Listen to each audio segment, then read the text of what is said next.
do want to ask you, not to share something that feels too personal, but this is a really hard time in the world, right? There's a lot going on politically, a lot centering issues of racism, the pandemic, when you can't be in places that you normally would be. So I'm just curious about how you each as young adults are managing during this time. What sustains you? And Hannah, you just shared some things that give you hope. What gives you hope? And what's kind of the driving force that you're just trying to keep lit inside of you during this time? I think for me, the main thing is staying connected to friends and people around me and making sure that I'm surrounding myself with positive people, especially, in this, world that we're in, and not to like be so super political, but I am very much a minority in almost every sense of the word.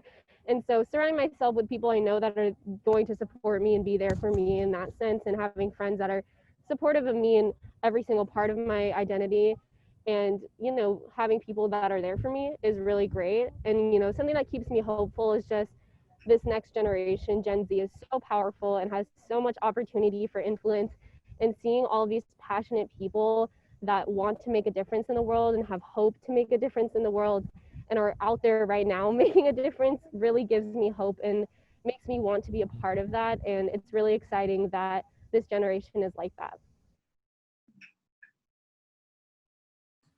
Just to add on to that, I think for me, it's focusing on the little things. To be really honest, my first year of college was really hard, like on every single level, just health wise and like emotionally and all of those things. And so I missed home a lot and I was coming home a lot.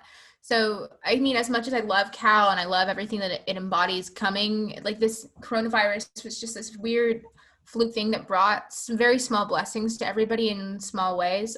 So just being around my family, I love, spending time with my dog, like that gives me so much joy. And so I think for me, it's just finding joy in the small things. And I don't know, whether that be like writing or like Jaden, I really like crafting, and I've been making greeting cards since I was like 9, and I hadn't made one since high school.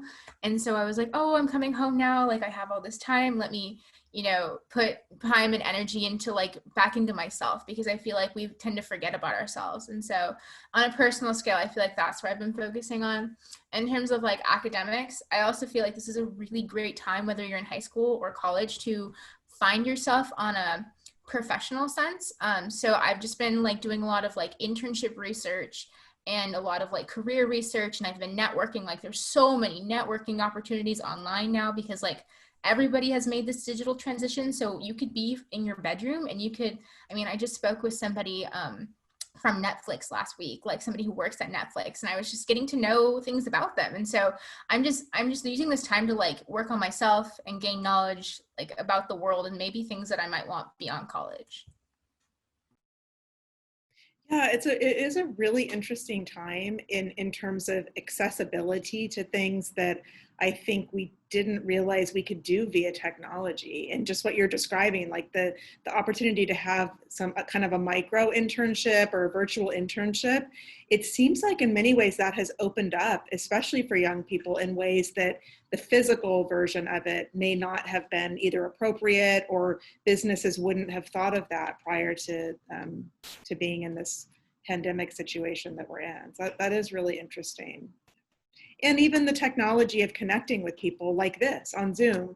I even think about prior to the pandemic, I might have had a phone call with you all before thinking about using Zoom, but it's so much better to see your face. It's not the same as being in person, I have to say. I miss a lot of the things that would normally happen in person, but it's second best to that. And it does make a difference to be able to see your faces too and hear your voices.